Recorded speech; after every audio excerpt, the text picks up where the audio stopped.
여러분, 오늘 이 시간 제 설교 제목이 내 생은 뭐요? 얼마나 남았을까입니다. 오른손으로 자기의 가슴 위에 손을 얹고 스스로에게 한번 질문을 던졌으면 좋겠습니다. 내 생은 얼마나 남았을까? 좀 두드리시면서 내 생은 얼마나 남았을까? 한 번 더 내 생은 얼마나 남았을까? 여러분, 얼마나 남았습니까? 얼마나 남았다라고 생각하십니까? 최근에 흥미로운 통계 하나가 발표되었습니다. 통계청에서 작년도 기준으로 우리나라 전체 인구조사 결과를 발표한 것입니다. 우리나라 전체 인구는 5,180만 1,449명이랍니다. 그런데 이 총 인구수가 연령대별로 몇 명이었으며 생존 확률은 어떻게 되는가 하는 통계가 제 눈에 들어왔습니다. 나이별로 쫙 다 되어 있는데 제가 중간중간 끊어서 중요한 나이만 정리를 해보았습니다. 70세 되시는 분은 우리나라의 인구수가 27만 7,387명쯤 된답니다. 75세가 되시는 분들은 숫자가 뚝 떨어집니다. 18만 2,172명. 그러다가 80세에 이르면 숫자는 또 반으로 툭 떨어집니다.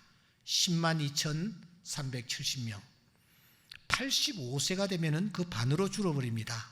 5만 2,099명. 90세가 되면 16,019명. 95세가 되면 3,975명. 그러다가 99세가 되면 생존하신 분은 648분밖에 되지 않는다라는 것입니다. 옆에 있는 생존 확률을 한번 보십시오. 70세는 그래도 생존 확률이 어느 정도 됩니다. 75세는 확률이 54%밖에 되지 않습니다. 여기 75세 되시는 분들 대단한 행운가들이세요. 정말 복된 분들입니다. 80세는 30%랍니다. 85세는 15%, 90세가 되면 5%밖에 되지 않는다라는 것입니다. 95세, 100세는 이제 수치에도 들어갈 수가 없습니다. 그러니까 쉽게 말해서 80세가 되면은 100명 가운데서 70명은 이미 세상을 다 떠나고 30명만 생존하는데 그 30명 가운데 내가 들어있는 것입니다. 90세가 되면은 100명 가운데서 95명은 세상을 떠나는 것입니다. 5명만 생존하는데 그 5명 가운데 내가 호흡을 하고 있는 것입니다. 얼마나 귀한 일입니까? 그러다가 99세가 되면은 100세가 되면은 생존 확률 자체가 제로가 되어버립니다. 하남시 인구가 현재 31만입니다. 우리나라 한 해 사망자 수가 30만 5,100명입니다. 그러니까 1년에 하남시 하나가 그냥 사라지는 것입니다. 하남시 하나가 사라지는 거예요. 시편 90편에 보시면 모세가 홍수처럼 우리를 쓸어갑니다. 1년에 하남시 하나가 그냥 없어져 버리는 것입니다. 그런 가운데서 우리가 여기에 이르고 있는 것입니다. 야곱이 이런 질문을 받습니다. 내 나이가 얼마냐 하는 질문을 받습니다. 야고보 선생은 더 심각한 질문을 우리에게 던집니다. 너희 생명이 무엇이냐? 너희는 잠깐 보이다가 없어지는 안개니라. 조금 전에 우리는 우리 가슴을 두드리면서 내 생은 얼마나 남았을까? 라는 질문을 스스로에게 던졌습니다. 감히 묻습니다. 여러분의 나이는 지금 어떻게 되었습니까? 그래서 생존할 확률은 몇 프로쯤 됩니까? 이제 우리 앞에 놓인 것, 그 누구도 움직이거나 변개할 수 없는 것, 그 한 가지 하나 있습니다. 그것은 오늘 본문에 등장하고 있는 사무엘이, 그리고 이어서 등장하고 있는 나발이 맞닥뜨렸던 죽음입니다. 이것은 그 누구도, 그 무엇도 여러분 변개시킬 수가 없습니다. 인생은 모래시계와 같습니다. 목욕탕 같은 곳에 가서 모래시계를 가끔씩 이용합니다.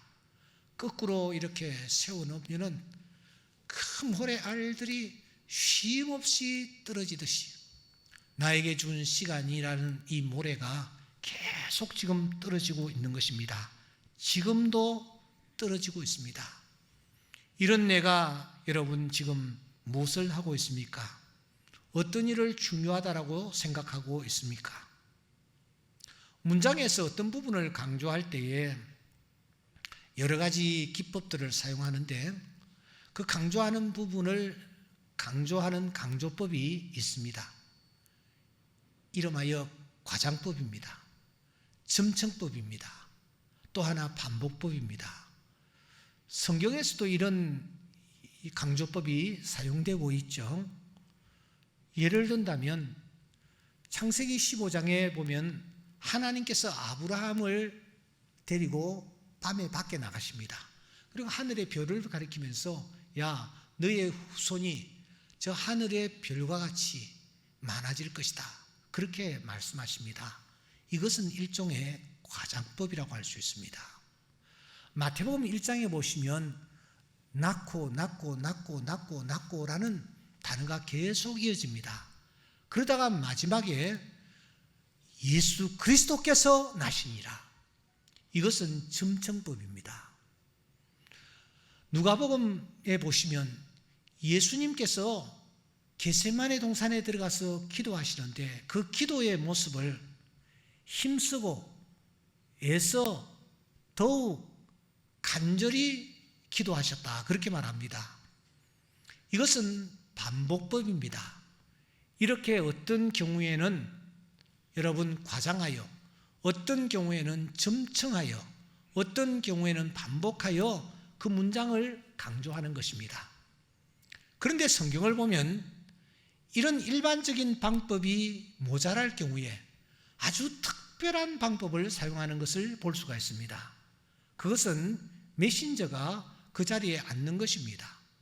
여러분, 유대 사회에서는 메신저가, 가르치는 자가, 말씀을 전하는 자가 앉는 경우에는 회중들이 그 시간부터 긴장하기 시작합니다. 아, 지금 굉장히 중요한 메시지를 우리에게 주시려고 하는구나 하면서 정신을 바짝 차리고 귀를 기울이는 것입니다.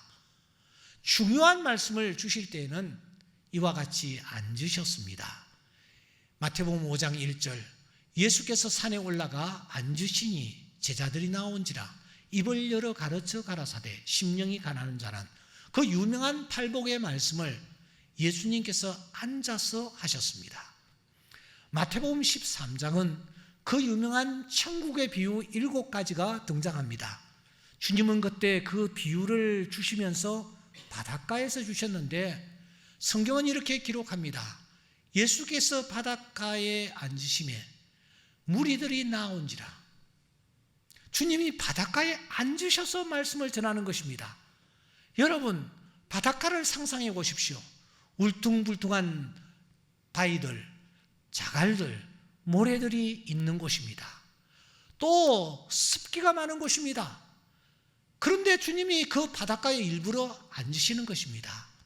심지어 이어지는 말씀은 이렇게 됩니다. 큰 무리가 나오매 예수님께서 배를 하나 마련하시고 그 배에 올라타 앉으셔서 가르치시더니 배에 타셨습니다. 여러분, 큰 배가 아니고 조그만 배였을 것입니다. 그 흔들리는 배에 예수님이 앉으십니다. 앉으셔서 말씀을 전하시는 것입니다.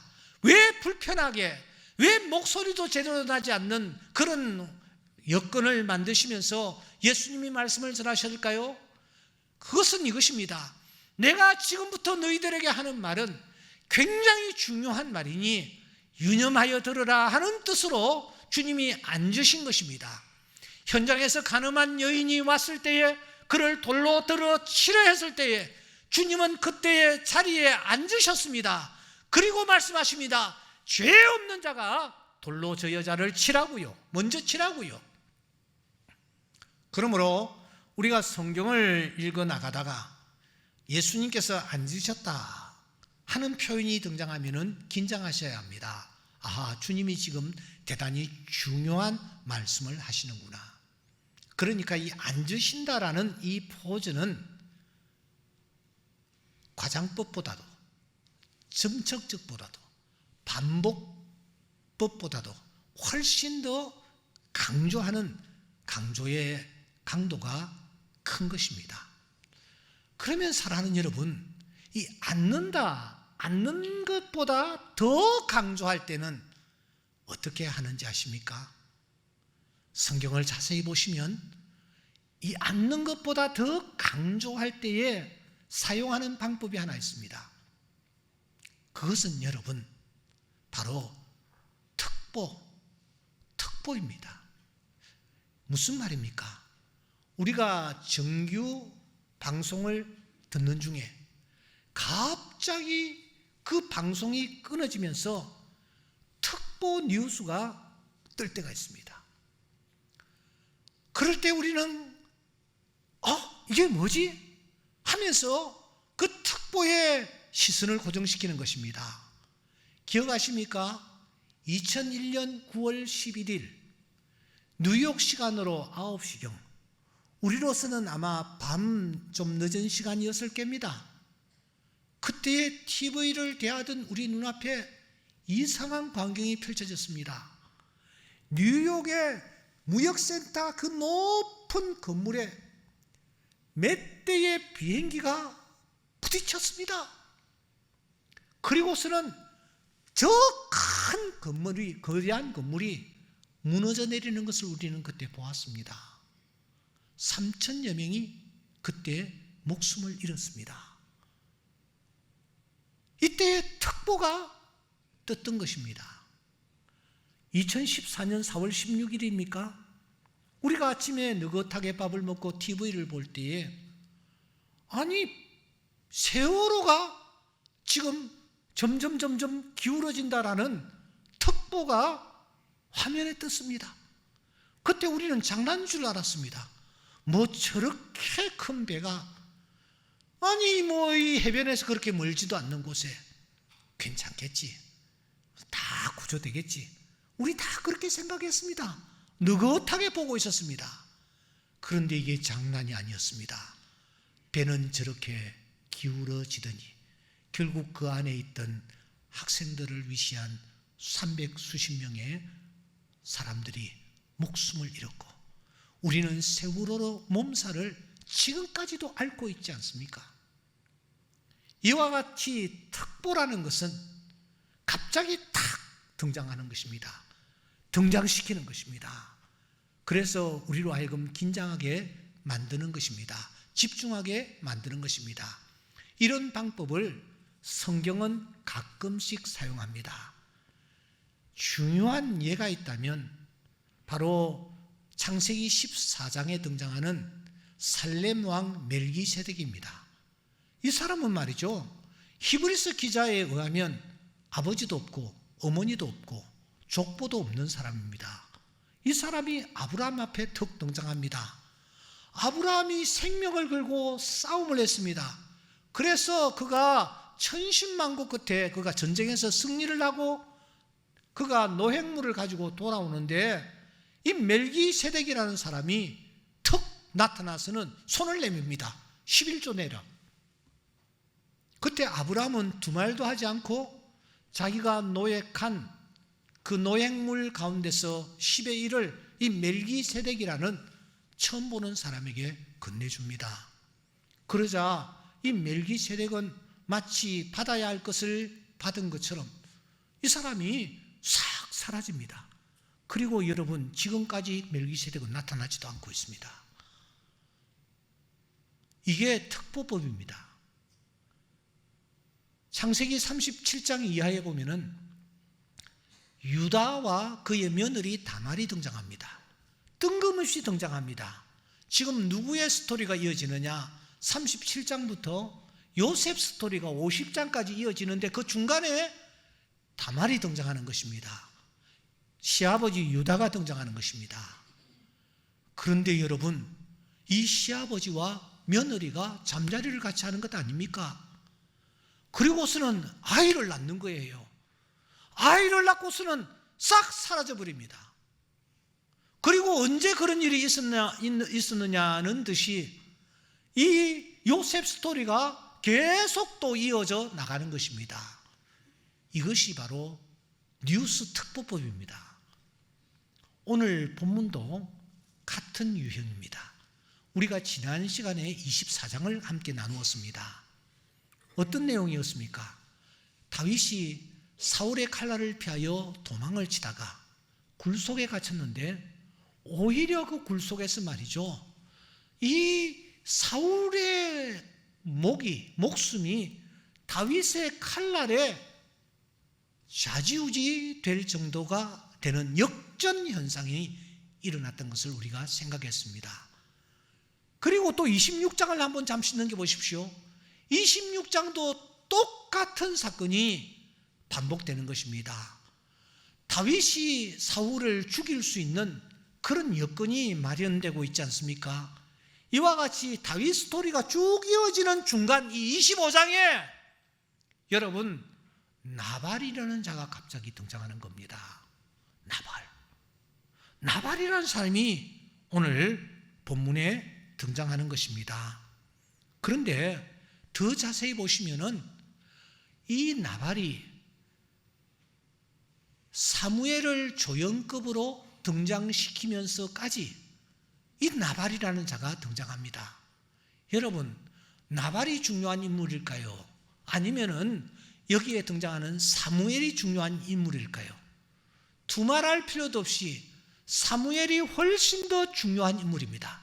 하나님의 뜻을 쫓아 사무엘은 사울을 기름 부어 왕으로 세웠고 그 이후에 다윗을 또 기름 부어 왕으로 세운 그런 귀한 사사입니다.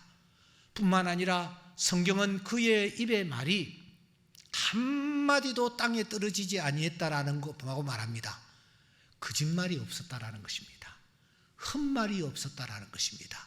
빈말이 없었다라는 것입니다. 그가 한 말은 다 이루었다라는 것입니다. 한마디도 땅에 떨어지지 아니하였다. 성경은 말에 실수가 없는 사람은 온전한 사람이라고 했습니다. 그는 일생 정말 말에 실수가 없는, 하나님께서 그가 한 말을 한마디도 땅에 떨어뜨리지 않는 그런 생애를 살았습니다. 은퇴 즈음에 많은 백성들을 모아놓고 이 사무엘이 말합니다. 내가 여기 있으니 여러분들 들어보시오. 내가 일생 동안 여러분들과 함께 생활하면서 누구의 물건을 훔친 적이 있습니까? 누구의 소를 훔친 적이 있습니까? 누구의 당나귀를 훔친 적이 있습니까? 내가 거짓말 한 적이 있습니까? 내가 뇌물을 받은 적이 있습니까? 있으면 말씀해 보십시오. 이럴 때에 온 백성들이 이구동성으로 말합니다. 사무엘 선생님은 그런 적이 한 번도 없습니다. 우리는 선생님이 그렇게 행하는 것을 본 적이 없습니다 라고 인정할 정도로 사무엘은 대단한 사람이었습니다. 그런데 사랑하는 여러분, 그 대단한 사무엘은 간단하게 그의 죽음을 처리해버립니다. 반대로 이 나발의 생애와 죽음에 대해서는 아주 길게 여러분 한 장 전체를 할애하고 있는 것입니다. 그래서 우리는 이 부분을 그냥 건너뛰어서는 되지 않습니다. 굉장히 중요한 메시지를 오늘 우리에게 주고 있는 것이 분명하기 때문입니다. 나발이 어떤 자였기에 나발의 생애를 이렇게 길게 여러분 할애하고 있는 것일까요?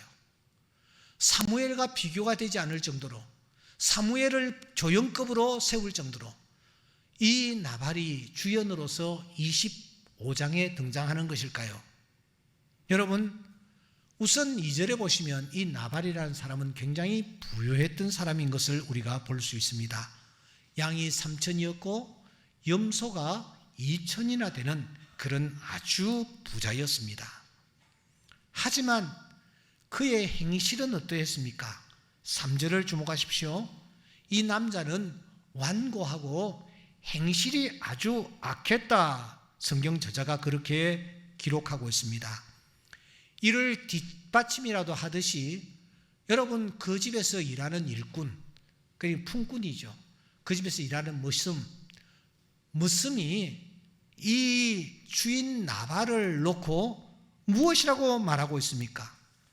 17절을 주목하시면 주인은 불량한 사람이라 더불어 말할 수도 없습니다. 이렇게 말합니다. 세상의 하인이 하늘 같은 주인을 향하여 불량한 사람이라고 평가하라 합니다. 도통 말이 통하지 않는 사람이라고 여지없이 그를 깎아내립니다. 이 나발이 어떤 사람이었는지 짐작하는 것은 그렇게 어렵지를 않습니다. 심지어 그의 아내 아비가일의 말을 들어보면은 여러분, 우리가 이 나발에 대해서 어떻게 생각하고 평가를 내려야 할지 우리는 충분히 짐작합니다. 함께 살았던 이 아내가 무엇이라고 말합니까? 25장 25절 말씀해 보시면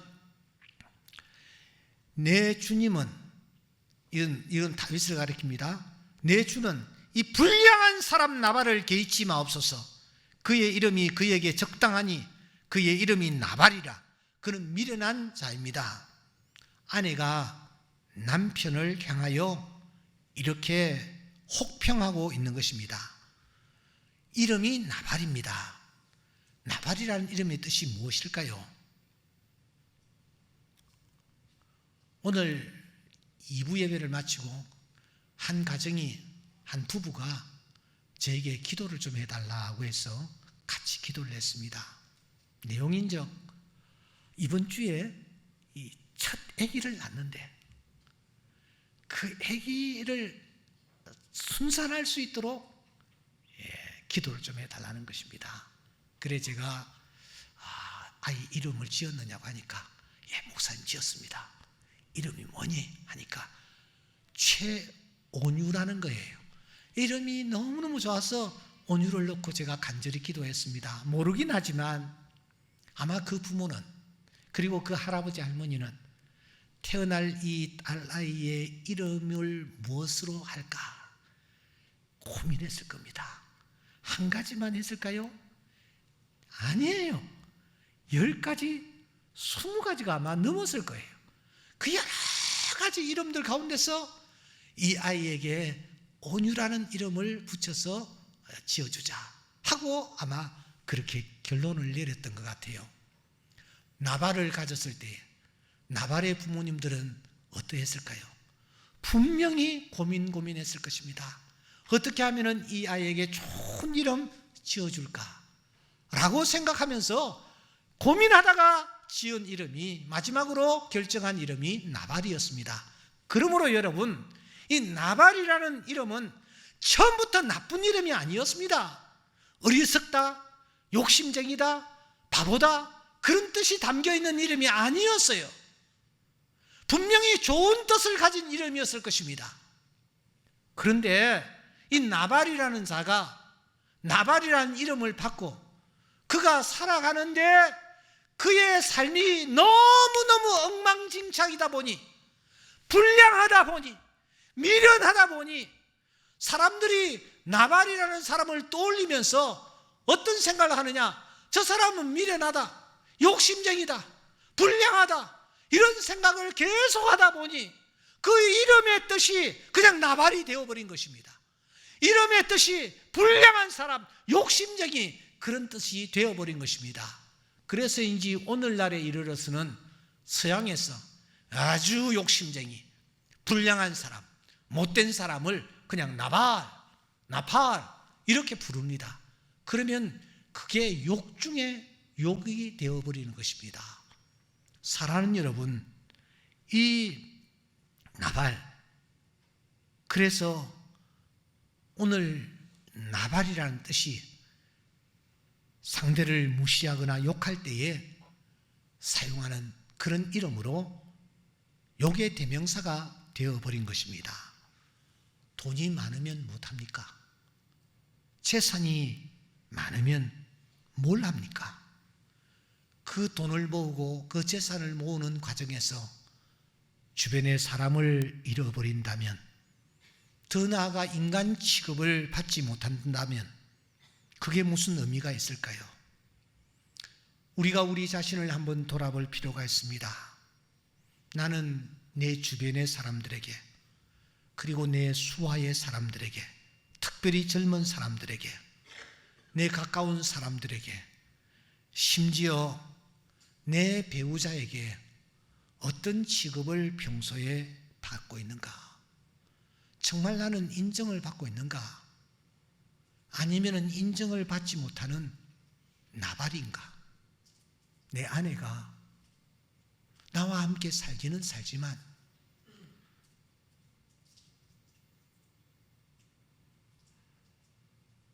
나를 제대로 인정을 하는가? 사람 취급을 하는가? 아니면 죽지 못해서 그냥 살아가고 있는가?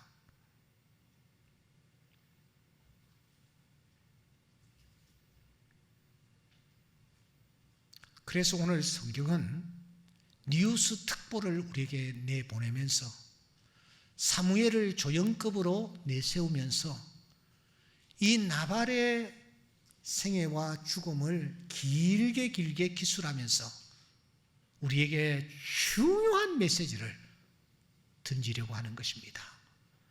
제가 시간 관계상 길게 말씀을 드릴 수가 없습니다. 오늘 저는 이 25장을 깊이 묵상했습니다. 그때 성령께서 두 가지 음성을 들려주셨습니다. 죽음을 앞에 두고 있는가? 남은 생에 어떻게 살아가는 것이 지혜로운 자의 삶인가? 이 부분에 대한 성령의 음성이었습니다. 제게 들려주신 성령의 음성 첫째는 이것입니다. 도움을 필요로 하는 자를 외면하지 말아라. 우리 한번 따라합시다. 도움을 필요로 하는 자를 외면하지 말라. 한 번 더. 도움을 필요로 하는 자를 외면하지 말라. 뉴스 특보를 우리에게 보여주면서 성령께서 우리에게 하시는 첫째 음성은 주변에 도움을 필요로 하는 자들이 있느냐? 이 사람들을 외면하지 말라는 것입니다. 지금 나발 곁에 도움을 필요로 하는 자가 다가왔습니다. 다윗이었습니다. 그때 나발은 충분히 도와줄 수 있는 여력을 가지고 있었습니다. 엄청난 재산을 소유하고 있었지 않았습니까? 도움을 필요로 하는 다윗은 매우 정중하게, 그리고 겸손하게, 그리고 간절하게 도움을 요청해 옵니다. 6절 보십시오. 그 부하는 자에게 너는 평강하라. 내 집도 평강하라. 내 소유의 모든 것도 평강하라. 처음부터 손을 내밀면서 좀 주십시오, 이렇게 하지 않았습니다. 복을 비는 것입니다. 당신에게 평강이 있기를 바랍니다. 당신의 집에도 평강이 있기를 바랍니다. 당신 소유의 모든 것도 다 평강이 있기를 바랍니다. 그러면서 부탁을 했습니다. 하지만 이 나발은 물질을 좀 가졌다고 해서 아주 고자세였습니다. 그리고 이런저런 이유와 핑계를 대면서 매몰차게 거절합니다. 그리고 맨손으로 돌려보내는 것입니다. 맨손으로 돌려보내고 난 뒤에 자기를 위하여서는 어떻게 그 재물을 사용합니까? 25장 36절에 보시면 그가 왕의 잔치와 같은 잔치를 그의 집에 배설하고 크게 취하여 마음에 기뻐했다, 그렇게 말합니다. 자기를 위하여서는 큰 잔치를 베풉니다. 먹고 마시고 즐깁니다. 펑펑 얼마든지 씁니다. 그 잔치가 얼마나 성대했든지 왕의 잔치와 같은 잔치라고 그렇게 성경은 기록하고 있습니다. 그의 생명이 어떻게 될지 알지 못하면서 말입니다. 사무엘상 25장 38절을 주목하십시오. 한 열흘 후에 여호와께서 나발을 치심에 그가 죽으니라고 했습니다. 잠시 후에 일어날 일들을 생각하지 못하고 자기 자신을 위하여 먹고 마시고 즐기며 잔치를 벌이는 것입니다. 마치 날마다 호화로이 연락했던 부자와 나사로의 이 부자처럼 말입니다. 저 안에는 헌데투성이로 몸을 제대로 가누지 못하는 거지가 버려진 채 있었습니다. 부자의 상에서 떨어지는 이 부스러기 하나에 목숨을 걸고 있는 바로 그 사람 말입니다. 너무너무 상처가 많아서 개들이 와서 헌대를 핥고 있었습니다. 그런데 이 부자는 그 거지 나사로를 올라오라고 하면서 따뜻하게 대우하지를 않고 그를 그대로 버려둔 채 자기만 즐겼습니다. 결과가 어떻게 나타났습니까? 물 한 방울 자기가 요청할 때에 그 물 한 방울도 자기에게 오지 않는 불행한 생을 그가 이어가고 있는 것입니다. 여러분, 예루살렘에서 저 여리고로 내려가던 사람이 강도를 만났습니다. 다 빼앗겼습니다. 옷도 다 벗겨진 채로 그가 상처투성이 피 묻은 모습으로 길가에 버려져 있었지 않았습니까? 그때의 제사장이 예배드린다십시고 그를 지나갔습니다. 외면했습니다. 레인이 그 모습을 보았습니다. 모른 채 했습니다.